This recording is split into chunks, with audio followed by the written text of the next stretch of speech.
যেভাবে আমরা সব রোবটগুলো বানিয়েছি ঠিক একইভাবে আমরা ডোরিমনকেও বানিয়েছি, কিন্তু বুঝতে পারছি না ঠিক কিভাবে ডোরিমন একটা ডিফেক্টিভ রোবট হয়ে গেল। কারণ অন্য অন্য রোবটদের মতো ডোরিমন ইউজফুলও না, এবং ডোরিমনকে কেউ টাকা দিয়ে কিনতেও চাইবে না। কিন্তু স্যার, একটু আগেই একজন ওকে কিনে নিয়েছে। কি? 22শো শতাব্দীর কথা, যখন টেকনোলজি অনেক এগিয়ে গেছে, মানুষ রোবট আর গ্যাজেটের সাহায্যেই সমস্ত কাজকর্ম করত। শহরের বাইরে দূর আকাশের উপরে একটা বড় ফ্যাক্টরি ছিল, যেখানে অনেক দামি রোবট তৈরি হতো। এই রোবটদের মধ্যেই একটা ছিল ডোরিমন। হ্যাঁ বন্ধুরা, এই হচ্ছে সেই দিন যখন ডোরিমনের জন্ম হয়েছিল, দ্য বার্থ অফ ডোরিমন। ফ্যাক্টরিতে অনেক রকমের রোবট তৈরি হচ্ছিল, কিন্তু ফ্যাক্টরির বাইরে টাইম পেট্রোল কিছু খারাপ লোকের পিছু ধাওয়া করছিল। বেসিক্যালি ওরা চোর বা ডাকাত টাইপের কিছু ছিল, এবং ওদেরকে টাইম পেট্রোল চারদিক থেকে ঘিরে ফেলে। তখন ওরা টাইম জাম্প করে অন্য সময় পালানোর চেষ্টা করে। পালানোর সময় ওদের শীত থেকে একটা বিদ্যুতের ঝলক এসে এই ফ্যাক্টরির মধ্যে একটা রোবটের গায়ে লাগে, এবং রোবট ফ্যাক্টরি থেকে ছিটকে ফ্যাক্টরির বাইরে একটা ময়লা আবর্জনা টাইপের রোবট ধ্বংস করার যে ট্রাক, তার মধ্যে গিয়ে পড়ে। এই ট্রাকে করেই ধ্বংস করতে নিয়ে যাওয়া হয়। গাড়িটা ওই বিড়াল রোবট, যে কিনা ডোরিমন ছিল, তাকে ওই ডিস্ট্রয়ারের মধ্যে ফেলে দেয়। ঠিক তখনই আরেকটা বিড়াল এসে তাকে ওখান থেকে বাঁচিয়ে বাইরে নিয়ে যায়। বিড়ালটার নাম ছিল ডোরামিয়া। ডোরিমনের ডোরামিয়াকে খুব পছন্দ হয়ে যায়। অপরদিকে আমরা ফ্যাক্টরিকে দেখতে পাই, যে ফ্যাক্টরিতে সব রোবটদেরকে তৈরি করার পর টেস্ট করা হয়। সেই টেস্টে সবাই পাশ করার পর সবাইকে স্কুলে পাঠানো হয়, এবং তাদেরকে তাদের কাজ শেখানো হয়। ডোরিমনও ওই স্কুলে ভর্তি হয়। সেখানে সব রোবটদেরকে টেস্ট করা হচ্ছিল। সব রোবটই ইফেক্টিভলি কাজ করছিল, কিন্তু একটা রোবট কোনো কাজই ঠিকমতো করতে পারছিল না। না ঠিকমতো ক্যালকুলেশন করতে পারছিল, না ঠিকমতো দৌড়াতে পারছিল, না সোজাভাবে উঠতে পারছিল। যেখানে অ্যানিমাল লুপ বের করার কথা, সেখানে সে পাঁচ লুপ বের করতো তার পকেট থেকে। এবং এই রোবট আর কেউ না, ডোরিমনই ছিল। আমরা বিভিন্ন এপিসোডে দেখেছি যেখানে সামান্য একটা টর্চ বের করলে হয়ে যেত, সেখানে সে বিভিন্ন রকমের গ্যাজেট বের করতো। কারণ সে একটা ডিফেক্টিভ পিস ছিল এবং সে বুঝতে পারতো না কি বের করতে হবে। ডোরিমনের এই ধরনের আচরণে প্রিন্সিপাল কনফিউজড হয়ে যেত, এবং সে ডোরিমনকে মজা করে বলতো যে ডিফেক্টিভ পিসদেরকে নষ্ট করে ফেলতে হয়। ডোরিমন ভয় পেয়ে যায়, কিন্তু প্রিন্সিপাল তাকে ধ্বংস করতে পাঠায় না। সে তাকে একটা শোধরানোর স্কুলে পাঠায়, স্পেশাল স্কুল। সেখানে সব রোবটদেরকে স্পেশাল কোচিং দেওয়া হয় এবং শেখানো হয় জরুরি যা যা দরকার। এরপর তাদেরকে অকশনে পাঠানো হয়। অকশনে তাদের কম বেশি যেই দাম ওঠে সেই দামেই বিক্রি করে দেওয়া হয়। যেই রোবটদেরকে কেউ কেনে না তাদেরকে ধ্বংস করে ফেলা হয়। ডোরিমন এরপর ক্লাসে জয়েন করে, যেখানে বিভিন্ন ধরনের ডিফেক্টিভ রোবটরা ছিল। জিয়ান আর সুনিয়র মতো দেখতেও দুইটা রোবট ছিল। ওখানে ডোরিমিয়াও একই ক্লাসে ছিল, এবং সে ডোরিমনকে দেখে অনেক খুশি হয়, কারণ সে ডোরিমনকে পছন্দ করত, এবং ডোরিমনও তাকে অনেক পছন্দ করত। যেটা দেখে জিয়ান আর সুনিয়র মতো দেখতে ওই রোবট দুটো অনেক রেগে যায়, এবং ক্লাস শেষ হওয়ার পর তারা ডোরিমনকে ডিস্টার্ব করতে চেষ্টা করে এবং তার পকেট ছিনিয়ে নেবার চেষ্টা করে। ডোরিমন তাদের হাত থেকে বাঁচতে পকেট থেকে লাইট বের করে, কিন্তু লাইটে কোনো ব্যাটারি থাকে না। আসলে রোবটদের শুরুতে যেই পকেট দেওয়া হয় সেই পকেটটা অনেক পুয়ার কোয়ালিটির হয়, যেটা শুধুমাত্র পারফেক্ট রোবটরাই ঠিকমতো ব্যবহার করতে পারে। ডোরিমন যেহেতু ডিফেক্টিভ পিস ছিল, তাই সে কনফিউজড হয়ে যায় এবং ঠিকমতো গ্যাজেট বের করতে পারে না। এই অবস্থায় দূর থেকে ডোরামিয়া সেটা দেখতে পায় এবং ডোরিমনকে বাঁচাতে আসে। এমন সময় ফুটবল খেলতে খেলতে একটা ডোরিমনের মতো দেখতে রোবট এসে ওদেরকে মেরে ওদের নিয়েও ফুটবল খেলে। এরপর সবাই একসাথে খাবার খেতে যায়। তারপর ট্রেনিং শুরু হয়, সেখানে তাদের ক্যালকুলেশন শেখানো হয়, ওয়েট লিফটিং শেখানো হয়, এবং সবাই একসাথে বকাও খায়। সেখানে তাদেরকে শেখানো হয় বাচ্চাদের সাথে কিভাবে বিহেভ করতে হবে। তারপরে তারা ডিনার করে। এরপর তাদের ট্রেনিং শেষ হয় এবং তারা সবাই গ্রাজুয়েট হয়। পরদিন অকশন হবার কথা, কিন্তু ডোরিমনের মন অনেক খারাপ থাকে, কারণ ডোরিমন একটা টেস্টেও পাশ করতে পারেনি। ডোরামিয়া ডোরিমনকে সান্ত্বনা দেওয়ার জন্য ওর সাথে থাকে। পরদিন শুরু হয় সেই রোবট অকশন, যেটা হলোগ্রামের মাধ্যমে সারা দেশে ছড়িয়ে দেওয়া হয়, এবং যার যে রোবট পছন্দ ওকে বাটন চেপে কিনে ফেলতে পারে। মঞ্চে ডোরাজেকি নামের একটা গানম্যান রোবট আসে, যাকে টাইম পেট্রোলের লোকজন কিনে নেয়। হ্যাঁ, এটা সেই টাইম পেট্রোল যারা ডোরিমিকে তখন যেতে দেয়নি যখন ডোরিমনের ব্যাটারি শেষ হয়ে গিয়েছিল। এরপর মঞ্চে আসে জিয়ান আর সোনিয়ার মতো দেখতে সেই রোবট দুটো, যারা ডোরিমনের কাছ থেকে কেড়ে নেওয়া সেই গ্যাজেট দেখিয়ে পাশ করে যায় এবং তাদেরকেও কেউ কিনে নেয়। এরপরে আসে ডোরামিয়ার পালা। ডোরামিয়া নাচতে শুরু করলে শুরুতেই তাকে কেউ কিনে নেয়। সবশেষে আসে ডোরিমনের পালা। ডোরিমন এসে উল্টোপাল্টা গ্যাজেট দেখিয়ে প্রত্যেকটা পরীক্ষাতেই ফেল করে এবং তাকে কেউ কিনতে চায় না। ডোরিমনের প্রচন্ড পরিমাণে মন খারাপ হয়, সেই সাথে তার বন্ধুদেরও মন খারাপ হয়। এই সমস্ত ঘটনা প্রিন্সিপাল দূর থেকে দেখছিল এবং সে ভাবতে থাকে, আমরা যেভাবে অন্য রোবটদেরকে বানিয়েছি একইভাবে ডোরিমনকেও বানিয়েছি, কিন্তু না জানি কিভাবে ডোরিমন একটা ডিফেক্টিভ পিস হয়ে গেল।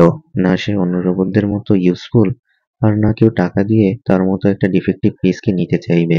ঠিক তখনই অকশন শেষ হওয়ার ঠিক কয়েক মিনিট আগে একটা ছোট বাচ্চা ডোরিমনকে কিনে নেয়। খবরটা ডোরিমনের কানে পৌঁছানোর সাথে সাথে ডোরিমন অনেক খুশি হয়, ডোরিমনের বন্ধুরাও অনেক খুশি হয়। ডোরিমনকে কিছুক্ষণের মধ্যেই তার নতুন মালিকদের কাছে ডেলিভারি দেওয়া হয়। সেখানে যাবার পর সে ওই বাচ্চার মা-বাবার কাছ থেকে জানতে পারে যে তাকে ভুল করে কিনে ফেলা হয়েছিল। কিন্তু বাচ্চাটার ডোরিমনকে খুবই পছন্দ হয়। এটা দেখে তার মালিকরা তাকে রাখার সিদ্ধান্ত নেয় যে সে যেন বাচ্চাটাকে দেখে রাখে। বাচ্চাটা আর কেউ না, নোবিতার নাতি শিবাচি। এবং ডোরিমন শিবাচির দেখাশোনা করা শুরু করে। আস্তে আস্তে তাদের খুব ভালো বন্ধুত্ব হয়ে যায়। শিবাচিও ডোরিমনকে অসম্ভব ভালোবাসতো এবং সে অনেক বুদ্ধিমান ছিল, যে বেশিরভাগ সময় নিজের কাজ নিজেই করতে পছন্দ করত। শিবাচি যখন একটু বড় হয়ে যায় তখন সে ডোরিমনের জন্য একটা পুতুল বানানোর চেষ্টা করে, ঠিক ডোরিমনের মতোই দেখতে, কিন্তু কোনোভাবেই সে কান ঠিক করতে পারছিল না।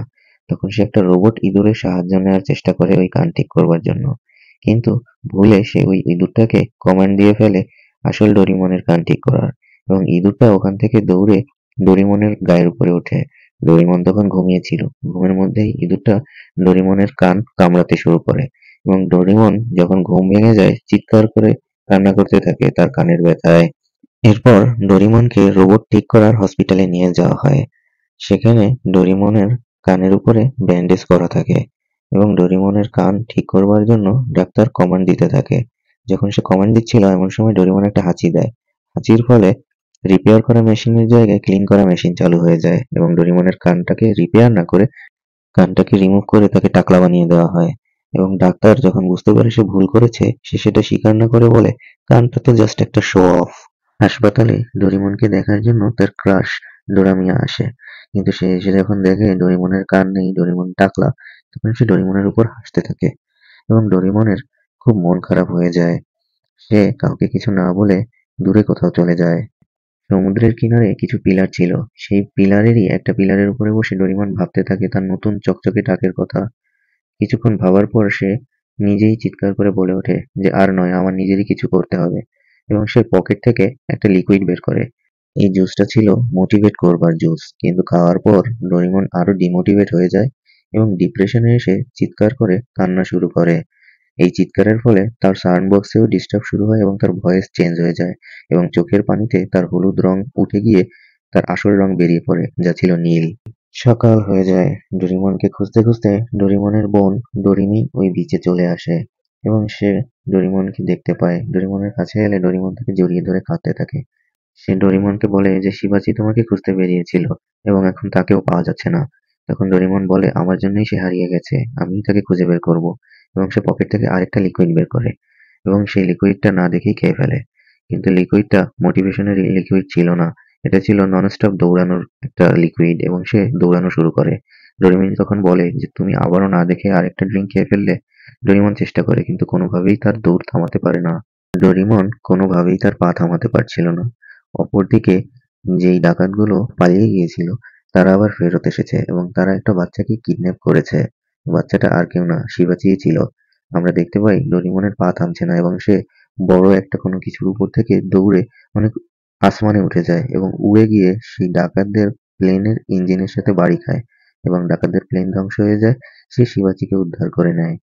ডাকাতদেরকে পুলিশ ধরে নেয় কারণ তারা মোস্ট ওয়ান্টেড ছিল। এদিকে শিবাচি ডোরিমনকে এত ভালোবাসতো যে ডোরিমনের রং উঠে যাবার পরেও, গলার স্বর চেঞ্জ হয়ে যাওয়ার পরেও ডোরিমনকে চিনতে পারে। দুজন দুজনকে জড়িয়ে ধরে খুশিতে আনন্দ করছে। এমন সময় ডোরিমন খেয়াল করে তার পকেট রাস্তায় কোথাও পড়ে গেছে। এমন সময় ডোরিমি এবং ডোরামিয়াকো সেখানে আসে। তারা ডোরিমনের পকেট খুঁজে পেয়েছে। ডোরিমনকে পকেট ফিরিয়ে দিয়ে ডোরামিয়াকো ডোরিমনকে জড়িয়ে ধরে আর বলে যে আমি তোমার উপর হেসেছিলাম, আমাকে মাফ করে দাও। কিছুদিন পরে ক্রিসমাস চলে আসে। শিবাচি ডোরিমনকে একটা উপহার দেয়, সেই ছোট্ট ডোরিমনের পুতুল, যেটা শিবাচি নিজে বানিয়েছিল। এরপরে ডোরিমি আর ডোরামিয়াও ওদের সাথে যোগ দেয়। সবাই মিলে একসাথে কেক কাটে এবং কেক কাটার সময় উপর থেকে অনেক ছোট ছোট ডোরিমন ঝরে পড়ে। এই ডোরিমনগুলোকে ডোরিমনের জন্যই বানানো হয়েছে। এরপর প্রিন্সিপাল ওখানে আসে। সে ডোরিমনকে এই ছোট ছোট ডোরিমনগুলো গিফট করেছিল যেন তার সাহায্য হয়। ডোরিমন টাইম পেট্রোলকে সাহায্য করেছে ডাকাত ধরতে, তাই এই উপহার। সে ডোরিমনকে আরেকটা নতুন পকেটও দেয় যেটা অনেক অ্যাডভান্স ছিল। ডোরিমন ভুল করলে ওই প্যাকেটটা ভুল করতো না, ওই পকেটটাকে সবসময় ভালো ভালো গ্যাজেটই দিত, যা ব্যবহার করে সে তার বন্ধুদেরকে জুসও খাওয়ায়। ডোরিমনের কাছে এখন দুইটা পকেট ছিল। একটা ছিল অ্যাডভান্স পকেট যা কখনো ভুল করে না, আর একটা ছিল সেই ডিফেক্টিভ পকেট। আমরা এপিসোডের মধ্যে দেখি ডোরিমন কখনো নোবিতাকে গ্যাজেট দিতে নিষেধ করলে মাঝে মাঝে নোবিতা সেই ডিফেক্টিভ পকেট থেকে গ্যাজেট বের করে নেয়।